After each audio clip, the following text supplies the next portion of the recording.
बिस्मिल्लाहिर्रहमानिर्रहीम। अस्सलाम वालेकुम नाज़रीन, प्रोग्राम है बाखबर। मैं हूं आपके साथ नाज़िया खान। नाज़रीन, मोदी सरकार मकबूजा कश्मीर के दौरे पर है, जहां पर नाम निहाद तरक्याती मंसूबों और प्रोग्रामों का इफ्तिताह किया जाना है।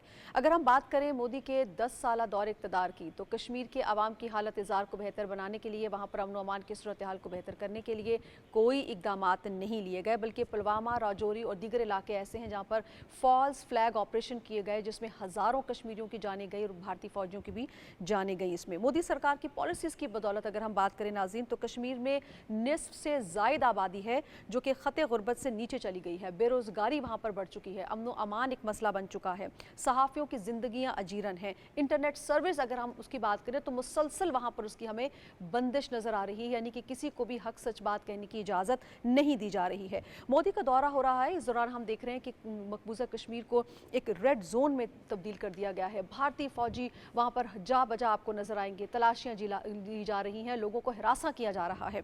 मासूम कश्मीरियों को हिरासा किए जाने के अलावा अगर हम बात करें तो कश्मीरी भरपूर अपना एहतजाज रिकॉर्ड करवा रहे हैं। मकबूजा कश्मीर के अवाम भी भरपूर एहतजाज रिकॉर्ड करवा रहे हैं, आज़ाद कश्मीर के अवाम भी भरपूर एहतजाज रिकॉर्ड करवा रहे हैं। और जा बजा हमें ये बैनर्स नजर आ रहे हैं जिसमें बारहा लिखा गया है कि मोदी कातिल है, गो बैक मोदी। इस तरह के नारे हमें नजर आ रहे हैं जो कि वाज़ेह पैगाम दे रही है मोदी सरकार को कि उनके नाम निहाद जो तरक्याती मंसूबे हैं वो किसी भी तौर हक़ खुद इरादियत की नेमत के नेमुल बदल नहीं हो सकते हैं।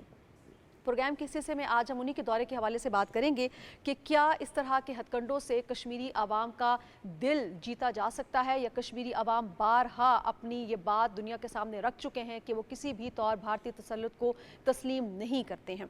इस पर हम बात करेंगे। मेरे पैनलिस्ट में जो ज्वाइन कर चुके हैं इस्लामाबाद में हमारे साथ मौजूद होंगी शनीला अमार साहिबा, डॉक्टर फारूक आदिल साहब, आप दोनों को खुश आमदीद कहेंगे।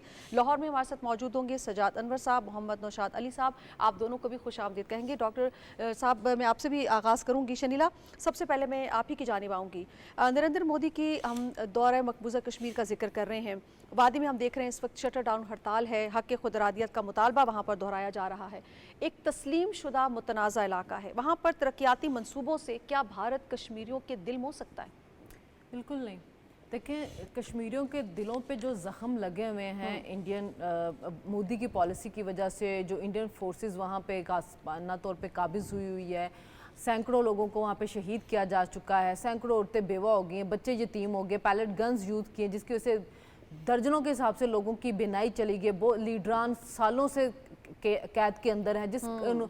और जब ये आर्टिकल 370 और 35A को रिवोक किया गया था, जिसकी वजह से जो कश्मीर की एक इम्तियाजी हैसियत थी उसको ख़त्म कर दिया गया, तो उसके बाद से कश्मीर को एक दुनिया की सबसे बड़ी जेल बना दिया गया कि वहाँ पे आपने हर तरह की सहूलतें थी जो थी वो बंद कर दी, कि दुनिया से उनका ताल्लुक जो था उसको ख़त्म कर दिया गया। तो जब नरेंद्र मोदी ने ये काम किया था तो उस वक्त भी वो समझ रहा था कि मैं इंडिया में उससे जाके बड़ा इसका प्रचार किया और उसका ख्याल था कि मैं इलेक्शन जीतूंगा, और उस वक्त भी वो इलेक्शन हारे थे जो इंडिया के अंदर हुए थे, मकबूजा कश्मीर में नहीं। तो मकबूजा कश्मीर वाले क्या इन चीज़ों को भूल जाएंगे कि उन्होंने 370 और 35 आर्टिकल जो है उसको ख़त्म किया, उसके बाद जो उनके ऊपर जुल्म सितम ढाया? ये नहीं हो सकता कि आप तरक्याती काम वहाँ पे जाके करें और उसके बाद जो अवाम है वो आपके कामों से खुश होकर उस सारे जो जुल्म है उसको भुला देगी। नहीं, वो तो अपने हक़ खुद इरादियत की जंग जो 1947 से लड़ रहे हैं, तो वो इस जो लालच है इसमें वो बिल्कुल भी नहीं आएंगे। और अभी जो इलेक्शन भी हुए हैं, अभी जो 2024 के अंदर, वहाँ पे मकबूजा कश्मीर की लोकसभा की 6 सीट में से सिर्फ 2 पे जीती है बीजेपी, वो भी तहादियों की सीट। बीजेपी डायरेक्ट खुद वहाँ पे लड़ी भी नहीं। फिर बारामूला में आप ये देखें कि जो इंजीनियर रशीद हैं वो जेल के अंदर थे, उन्होंने उमर अब्दुल्ला को शिकस्त दी है महबूबा, क्योंकि इसलिए कि लोगों को लगा कि उमर अब्दुल्ला जो है वो दिल्ली हुकूमत के करीब है, मोदी सरकार के करीब है। महबूबा मुफ्ती अपनी सीटों के ऊपर हार गई है। तो वो जो मकबूजा कश्मीर में कहा जा रहा था ना कि हम इस जुल्म का बदला जो है वोट से लेंगे, तो उन्होंने वोट से जो बदला ले लिया, और इसका आगे जाके जो इम्पैक्ट है वो आपको सूबाई जो इलेक्शन होंगे उस सूबे उसके अंदर भी होता हुआ नजर आएगा। तो ये नहीं हो सकता। मोदी सरकार वहाँ पे गई भी है, फिर उनको कर्फ्यू लगाना पड़ा। अगर उनके तरक्याती काम, इंडिया में भी उन्होंने बहुत से तरक्याती काम किए थे, और अब की बार मोदी सरकार 400 पार वाले नारे भी लगे थे, लेकिन कितना टफ टाइम उनको मिला, जबकि वो कह रहे थे जी हमने इकोनॉमी को बड़ा ग्रो करवा दिया, चांद पे भी हम पहुंच गए, उसके बावजूद वो 400 से ज्यादा सीट जो उनका टारगेट था वो इंडिया में नहीं ले सके। तो मकबूजा कश्मीर में वो कैसे सोच रहे हैं कि जो सालों से वहां पे आप जुल्म ढा रहे हैं, और खासतौर पर मोदी सरकार में तो उसकी हदें खत्म हो गई हैं, तो वो उसकी आवाम तो इतनी जल्दी उसको माफ करने के लिए तैयार नहीं होगी। फिर इंडिया सिर्फ ये नहीं करा कि वो कश्मीर में, वो तो दुनिया के अंदर भी दहशतगर्दी कर रहा है।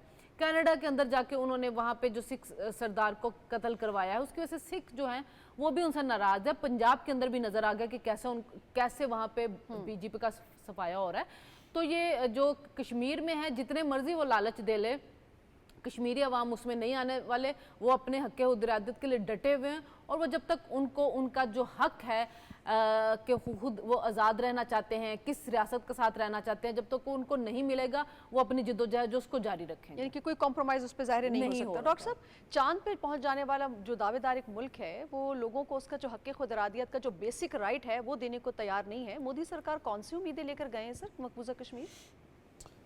ये अभी शनीला ने एक बात कही कि दुनिया की सबसे बड़ी जेल है मकबूजा कश्मीर, और ये पाकिस्तान नहीं कहता, और ये आज भी नहीं किसी ने कहा। ये कम से कम 50 साल पहले अहमद बिन बिल्ला ने कहा था, जो अलजायर की तहरीक आज़ादी का कायद था। ये उसने ये बात कही थी। तो इससे ये पता चलता है कि आज से 50 बरस पहले, 60 बरस पहले भी मकबूजा कश्मीर में इंसानी ज़िंदगी किस कदर मुश्किल थी। तो ये 50 साल पहले की बात है। आज जब मोदी 10 साल से हुक्मरान है इंडिया में, तो उसने मकबूजा कश्मीर के अवाम पर तो ज़िंदगी अजीरन की है। उसने जितनी अक़लियतें हैं, कौन सी अक़लियतें, जैसे आपके सिख हैं, जैसे क्रिश्चियन, मुसलमानों को तो छोड़ दें आप, जो क्रिश्चियन है, दलत जो है ना, अच्छा दलतों का भी बड़ा दिलचस्प मामला है। इंडिया में सबसे ज़्यादा आबादी दलतों की है, हिंदुओं की नहीं है। और दलत काम करते हैं ये जो गोश्त का और खालों का और इन चीज़ों का। तो अब दलतों के वोट के लिए उसने अपनी सारी आइडियोलॉजी को एक तरफ रख दिया, और दलतों की खातिर अपने वो जो इंतहा पसंदी थी कि जी आप गाय ज़बा नहीं कर सकते, आप फलाह नहीं कर सकते, उसके लिए उसने जायज़ करार दे दिया। ये एक अजीब लतीफ़ा है। तो कहने का मतलब ये है कि आज़ादी एक चीज़ होती है और तरक्याती काम दूसरी चीज़ होती है। मसलन अब आप ये देखें, बड़े सगीर पाक व हिंद में रेल का जाल किसने बिछाया? अंग्रेज़ों ने। नहरों का जाल किसने बिछाया? अंग्रेज़ों ने। हवाई सर्विस कौन लेकर आया? अंग्रेज़। यूनिवर्सिटियाँ और कॉलेजेस इन्होंने बनाए। लेकिन क्या आज़ादी का नारा जो है वो दब गया, ख़त्म हो गया, अंग्रेज़ों के हक़ में चले गए, या आज़ादी की तहरीक बरकरार रही, मुसलमानों की भी और हिंदुओं की भी और बाकी सब लोगों की? तो इसका मतलब ये है कि आप इस तरह के लॉलीपॉप देकर आज़ादी की तहरीक को दबा नहीं सकते। अब ये पैगाम है दो तरह का। एक पैगाम तो मोदी और उसके हम ख्याल लोगों के लिए है कि आपने वो कर दिया आर्टिकल 35A, और दूसरा 370, उसको आपने ख़त्म कर दिया, और वहाँ के आइनी स्टेटस उसका ख़त्म कर दिया मकबूजा कश्मीर का। उनके लिए एक पैगाम है। और एक पैगाम उनके लिए है जिन्होंने इंडिया से बाहर उनकी सहूलत कारी की। वो जाके मिले ट्रंप से, और यहाँ आके उन्होंने ये कहा कि जी हम ये करेंगे और वो करेंगे और सारी उम्र सड़कों पे खड़े रहेंगे, लेकिन अमलन इंडिया की सहूलत कारी करते रहे। उनके लिए भी पैगाम है, और मोदी और उसके हम ख्यालों के लिए भी पैगाम है कि इस तरह से आज़ादी की तहरीकें ख़त्म नहीं होती, वो जारी रहती हैं, उस वक्त तक जारी रहती हैं जब तक आज़ादी का परचम सरबुलंद हो नहीं जाता और आवाम को आज़ादी मिल नहीं जाती। तो ये आप लिख के रख लें कि कश्मीर को आज़ाद होना है, कश्मीरी आवाम को हक़ खुद इख्तियारी मिलना है, और वो कैसे मिलना है? वो अक़वाम मुत्तहिदा की करारदाद ही के ज़रिए मिलना है, और कोई रास्ता है नहीं। और जो रास्ता है वो खून खराबे की तरफ जाता है, वो आप बर्दाश्त नहीं कर सकेंगे। दुरुस्त। सजाद साहब, सर एक भारतीय वज़ीर आज़म जो कि एक मुस्लिम कुश पॉलिसीज़ की वजह से दुनिया भर में जाना जाता है, जो अंदरूनी मामलात हैं वो भी हम जानते हैं, हिंदुत्व को किस तरह से वो परवान चढ़ा रहा है वो भी हम जानते हैं। सर 1.5 करोड़ कश्मीरियों को उनके अपने घर के अंदर उनके हकूक सलब करके, उनकी माओ बहनों बेटियों के इस्मत दरी करके तरक्याती मंसूबों को वहाँ ले जाना, क्या ये इतना ही आसान है उनके दिल जीत लेना? जबकि कश्मीरी बाकायदा तौर पे, वाज़े तौर पे अपना पैगाम दे चुके हैं, और वो अभी से कह रहे हैं कि go back Modi, go back.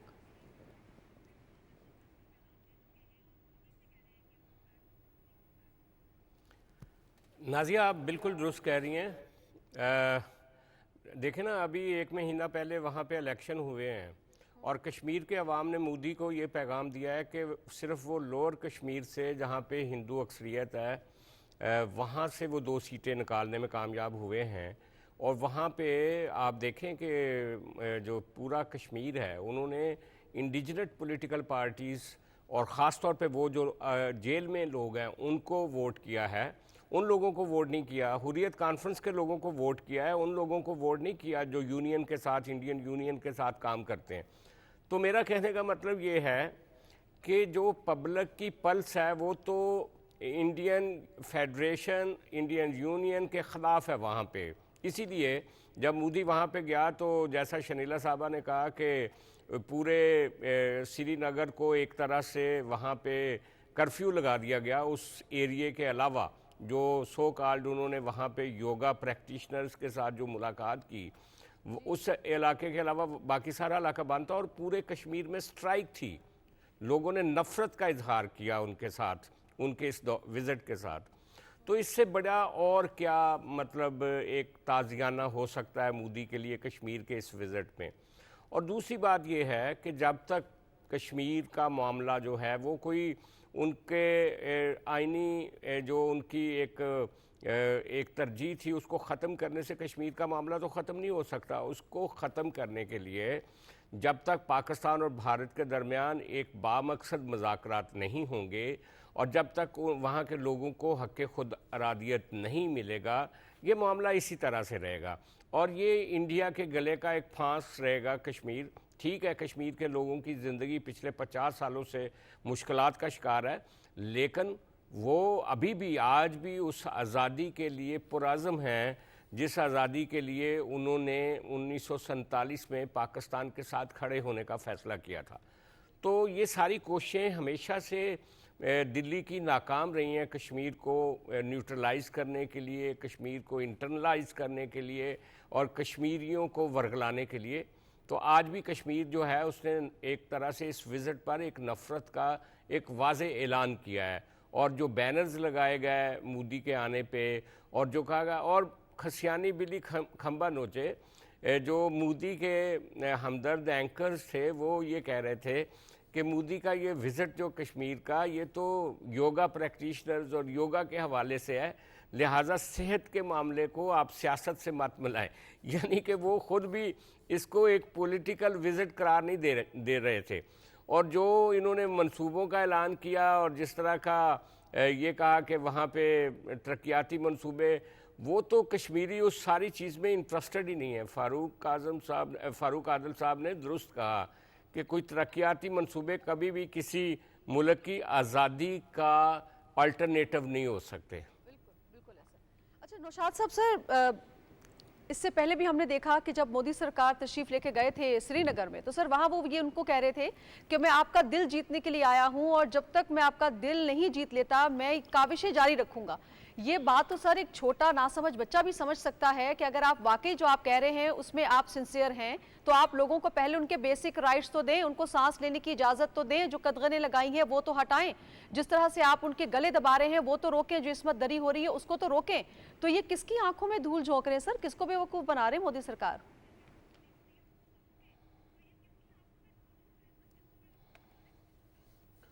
देखिए नाजिया, बेसिकली ये मोदी सरकार का वतीरा रहा है कि वो करते कुछ हैं दिखाते कुछ हैं। उन्होंने पूरे का पूरा मीडिया अपना ग़ुलाम बनाया हुआ है और मीडिया को ग़ुलाम बनाकर वो ये मैसेज देने की कोशिश करते हैं दुनिया भर में जो लोग मौजूद हैं उनको, और साथ उन अक़लियतों को जिनको वो अब भी स्नब करना चाहते हैं। बेसिकली ये जो बात अब तक की जा रही है इसके अंदर बड़ी बड़ी अहम चीज़ें हैं। देखिए, आज से कुछ अर्सा पहले जब ये आर्टिकल 370 का मामला हुआ, उससे पहले या उसके फ़ौरन बाद एक बात फैलाई गई, वहाँ पर पहुँचाई गई कि जी यहाँ पर जी कुछ अरब ममालिक जो हैं वो अरबों डॉलर की इन्वेस्टमेंट करना चाहते हैं और उनके लिए हम ये सारा मामला कर रहे हैं और इसको करने से फ़ायदा ये होगा कि यहाँ पर लोगों का मयार ज़िंदगी बहुत बुलंद हो जाएगा और बड़ी तब्दीली आ जाएगी। आज तक इतने साल गुजर जाने के बावजूद वहाँ पर कोई किसी किस्म की कोई सरमायाकारी हो ही नहीं सकी।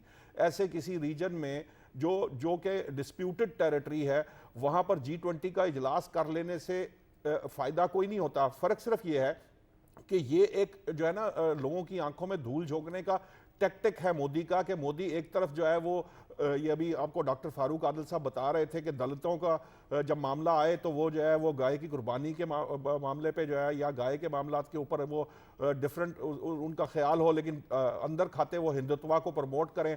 और जो कुछ हिंदुत्वा कर रही है इस वक्त पूरे भारत में, न सिर्फ मुसलमानों के साथ बल्कि दीगर तमाम अकलियतों के साथ, चाहे वो क्रिश्चियंस हों, चाहे वो जो है वो सिख बरादरी हो, चाहे वो कोई और हों, वो जो कुछ कर रहे हैं वो सबके सामने है। यहाँ तक कि उनकी अपनी सुप्रीम कोर्ट को ये कहना पड़ा, सुप्रीम कोर्ट ने कहा कि हम ये जो कुछ हुआ है, जो ये इस्मत दरी जिस तरह से वहाँ की गई ख़वातीन की, मिनॉरिटी की, तो उन्होंने वो तक कहने के में मजबूर हो गई कि इस तरह का जुल्म जो है वो दुनिया में ना कहीं देखा गया ना सुना गया। सो बेसिकली ये सारा जो प्रोपेगेंडा है, ये प्रोपेगेंडा की एक टेक्निक है। आप ये सब देख लीजिए ना कि योगा करने के लिए कश्मीर जाने की ज़रूरत क्यों पेश आई। सिर्फ मकसद उसका ये है कि वो जब कश्मीर पहुंचे तो साथ उन्होंने 50,000 से ज़ायद जो है वहाँ पर फोर्सेस पहुँचा ली, यानी वहाँ जो पहले से मौजूद फ़ौज है और जो सिक्योरिटी फोर्सेस हैं उनमें 50,000 का मज़ीद उस नफरी में इजाफा कर दिया गया। इसके साथ एक दफ़ा पूरे कश्मीर की स्वीपिंग की गई। इससे पहले जो है वहाँ पर जो कुछ आपने अपने इब्तदाइये में बताया कि जो जुल्म बर्बरियत की गई, अभी सोपूर के अंदर जो अली कादर जलानी के वो हैं जो आबाई इलाका है, वहाँ पर 2 कश्मीरियों को शहीद किया गया ये कह कर के ये मुश्तबे थे और जो ये उनके ऊपर शक था किसी किस्म की कोई वो ये कार्रवाई करना चाहते थे। और उस पूरे जो वादी है उसको आपने जब कर्फ्यू नाफिज करके सड़कों पर आप ट्रैफिक नहीं चलने दे रहे, गाड़ियां नहीं चलने दे रहे, और वैसे तो कश्मीरियों ने खुद से उनकी इस दौरे की मुखालफत में हड़ताल कर रखी है।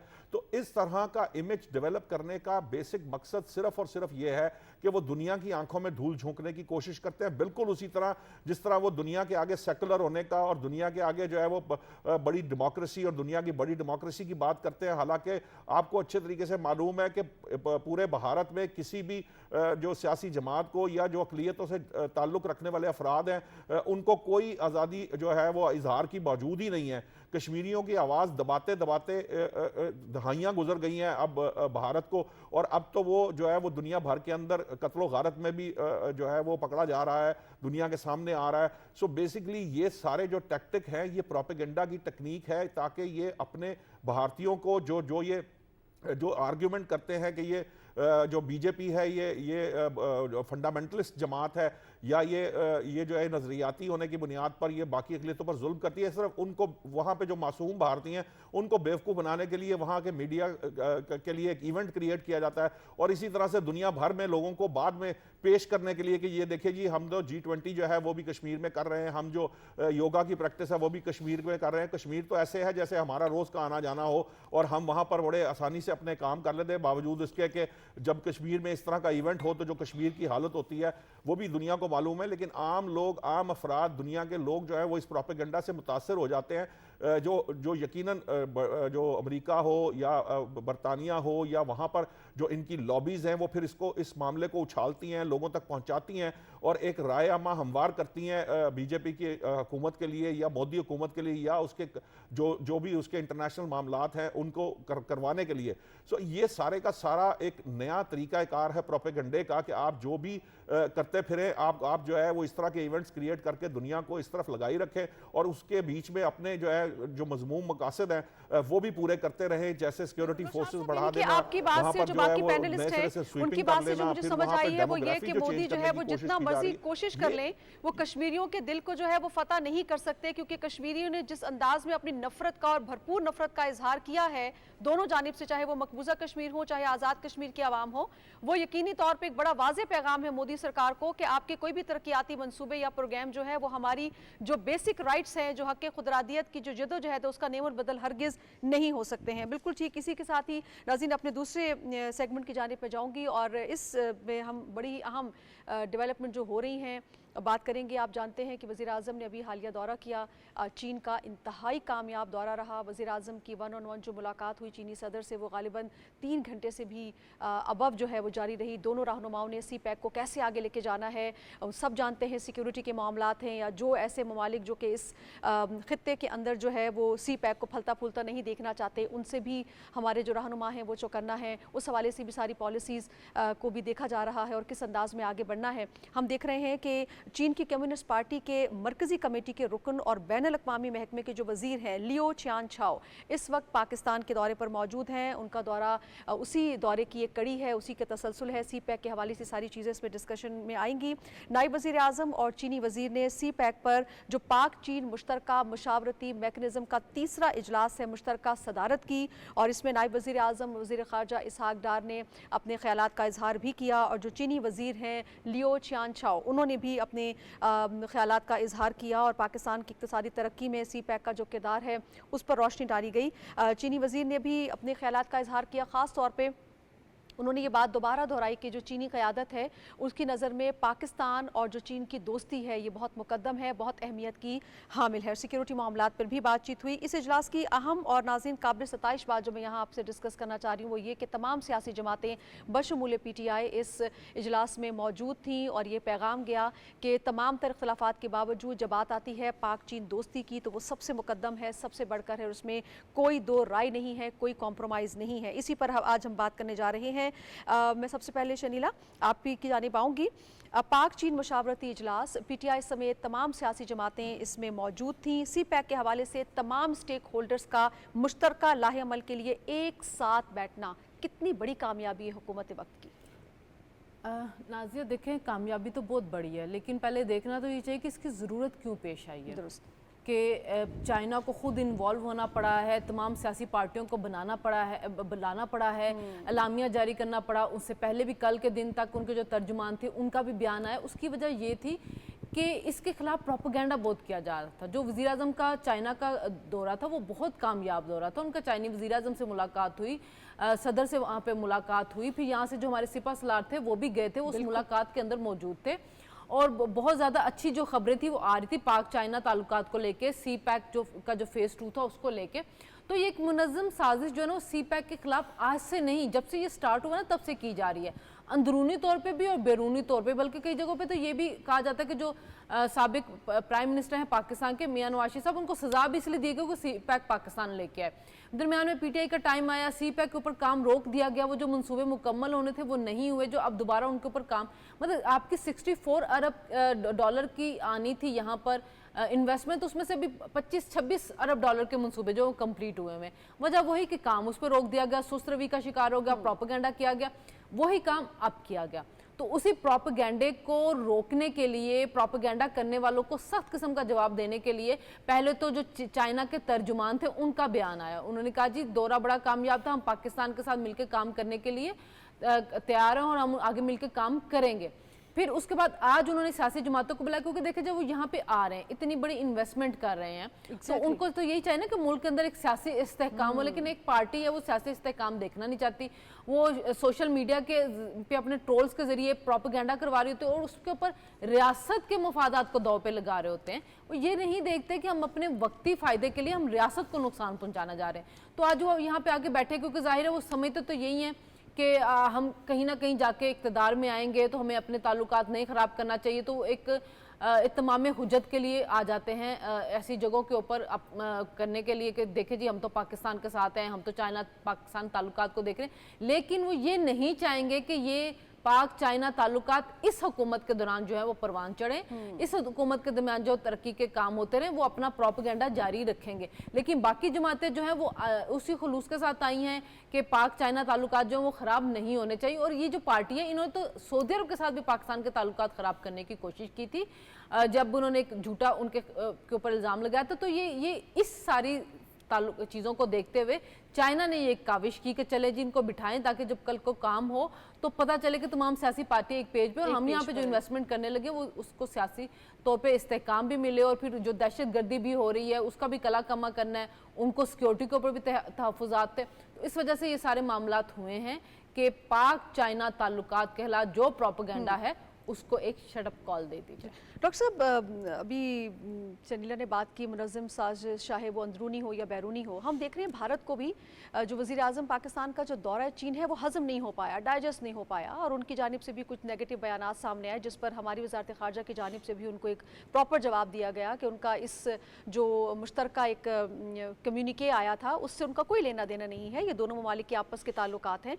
तो ये तो इस वक्त अगर हम अंदरूनी कोई साजिश फेस कर रहे हैं, या जिस तरह से शरीला ने कहा कि एक जमात जो है वो इसको प्रोपेगेट कर रही है, ये तो फिर भारत के प्रोपेगेंडे को प्रमोट करने वाली बात हुई। तो बड़ी खतरनाक सूरत हाल हो सकती है अगर इसको प्रमोट किया जाए तो। यकीनन नाज़िया ये ख़तरनाक सूरत हाल है, और ये इतनी ख़तरनाक सूरत हाल है कि ये जो वज़ीर आए हुए हैं चाइना के लिू जियान चाओ जी, इन्होंने उसकी यानी जो साजिश है उसकी जो तबाहकारी है उसको वाज़े करने के लिए इकबाल का सहारा लिया, और इकबाल का एक शेर पढ़ा अपनी तकरीर में जी, और बड़ा मारूफ शेर है, आप सब जानते हैं कि हमाला के चश्मे उबलने लगे और गिरां ख्वाब चीनी संभलने लगे। इसका उन्होंने तशरीह की, उन्होंने भी की और फिर मुशाहिद हुसैन सैयद ने भी की।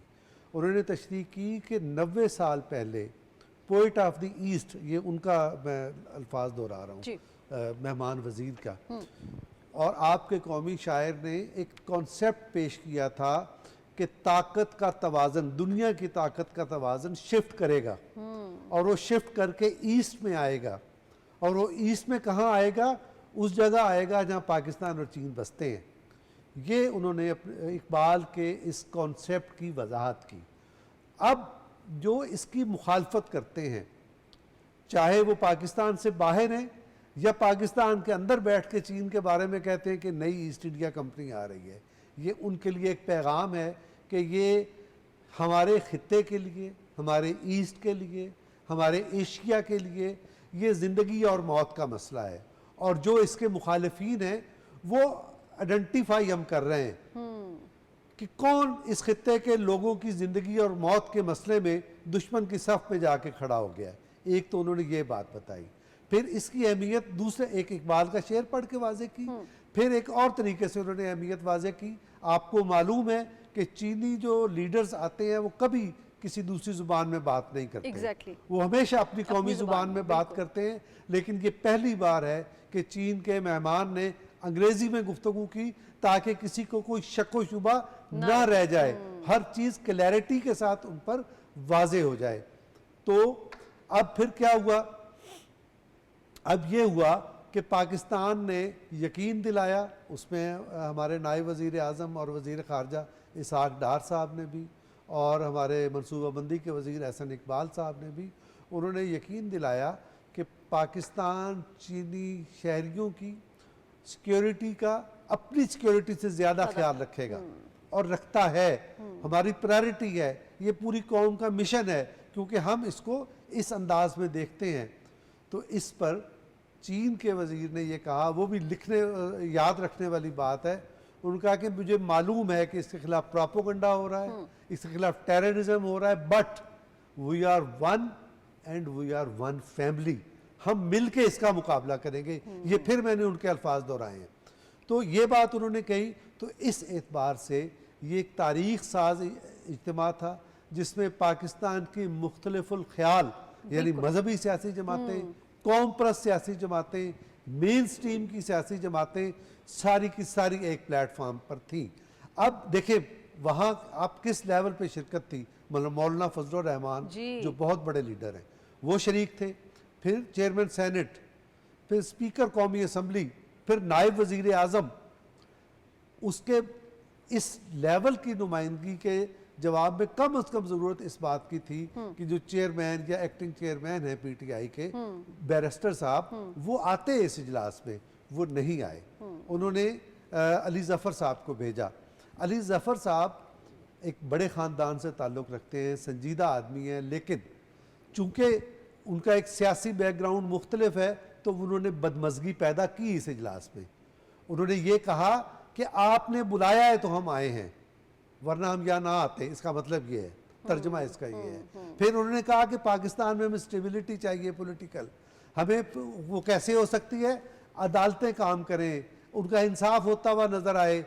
ये फोरम है इस तरह की बात करने का?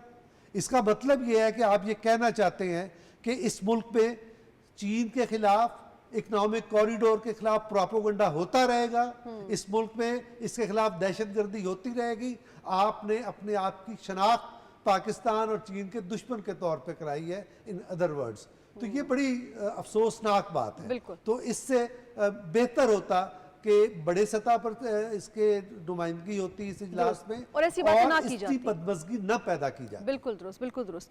नौशाद साहब, सर अगर आप डॉक्टर साहब की बात में कुछ ऐड करना चाहें तो कीजिएगा, लेकिन ओवरऑल अगर हम बात करें सर, इसका एक मस्बत पहलू देखें तो तमाम सियासी जमातों का मुश्तरका एक प्लेटफॉर्म पे इकट्ठा होना और ये पैगाम देना कि चाहे कुछ भी हो जाए, बहरहाल हम पाकिस्तान और चीन की जो दोस्ती है उसको मुकद्दम रखते हैं, उसको अहमियत देते हैं। पूरी दुनिया को आपके ख्याल में कोई अच्छा और वाज़ेह पैगाम गया है?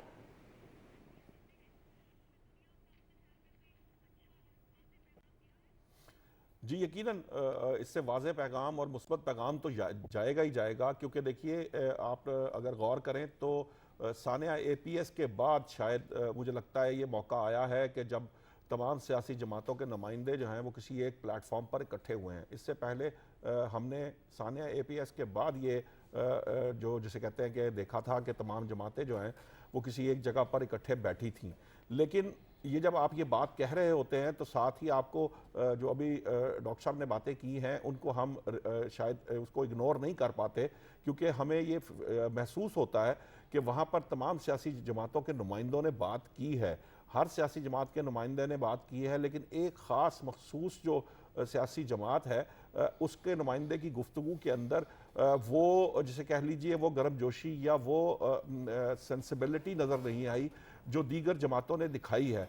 सो बहरहाल, लेकिन फिर इसके बावजूद हम ये समझते हैं कि ज़ाती तौर पर मैं भी ये समझता हूँ कि चलिए चाहे वो जिसे कह लें कि फॉर द सेक ऑफ बस ये कहने की हद तक एक आप शामिल हुए, लेकिन शामिल हुए और जब आप शामिल हो जाएं तो फिर उसका एक इम्पैक्ट इंटरनेशनली भी और बाकी जो लोग इस तरह की उसमें इन चीज़ों को देखते हैं, उस पर नज़र रखते हैं, उन तमाम लोगों को ये एक वाज़ेह और मुस्बत पैगाम चला गया है।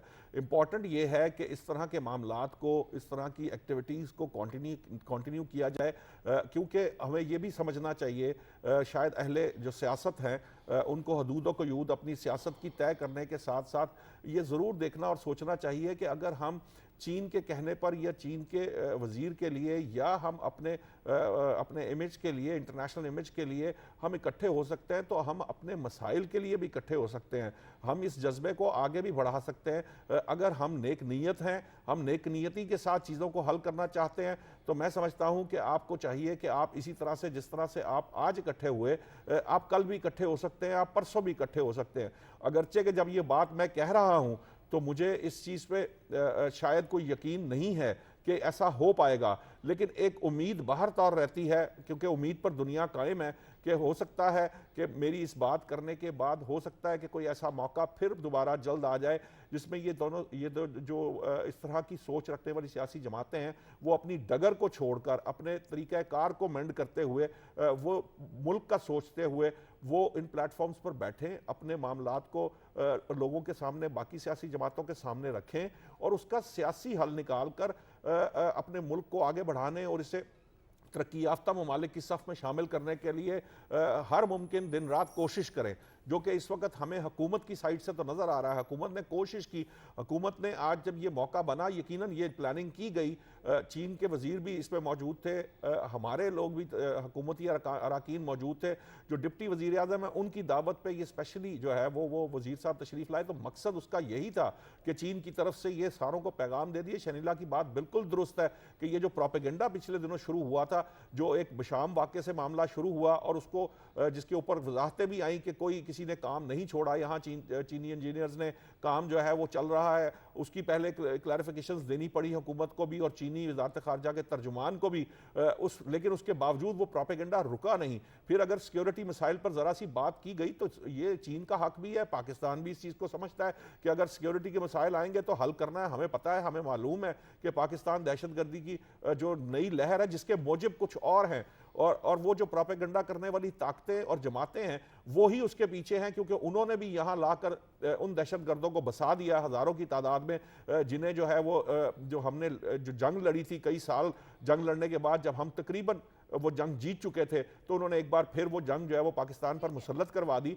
तो इन सारे हालात और इन सारी चीज़ों को अगर सामने रखा जाए तो ये इससे यकीनन बड़ा वाज़ेह और मुस्बत पैगाम गया है।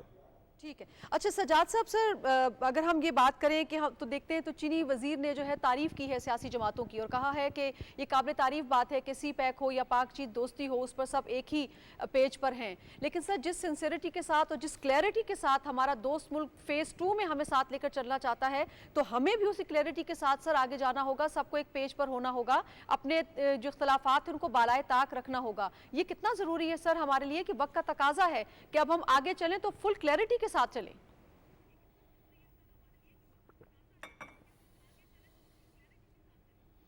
नाजिया, आपने बिल्कुल दुरुस्त कहा। असल बात तो ये है कि ये जो वज़ीर आज़म साहब का दौरा चीन था, उसके बाद ये उसका फॉलो अप समझ लें। एक इसमें चाइना ने कोशिश की पाकिस्तान के वज़ीर आज़म के दौरे के बाद, और ये जो कुछ ऐसे वाक़यात हुए थे चाइना के शहरियों के ख़िलाफ़, और जो फ़ेज़ 2 है हमारा सी पैक का, उसके फ्यूचर के हवाले से चाइना ने कोशिश की कि वो कम अज़ कम देखे कि पाकिस्तान के इंटरनली जो सिचुएशन है वो क्या है। और आज की जो कॉन्फ्रेंस थी वो उसी की एक कड़ी है। लेकिन देखें, आज सारी गुफ्तगू जो हुई है वो बड़ी डिप्लोमेटिक गुफ्तगू हुई है दोनों साइडों से। अगर पीटीआई के जो मंदूब हैं वो वहाँ अपनी तलखी का इजहार ना करते और उन इश्यूज़ को मज़ीद हवा ना देते जिनके ऊपर चाइना को ऑलरेडी कंसर्न है।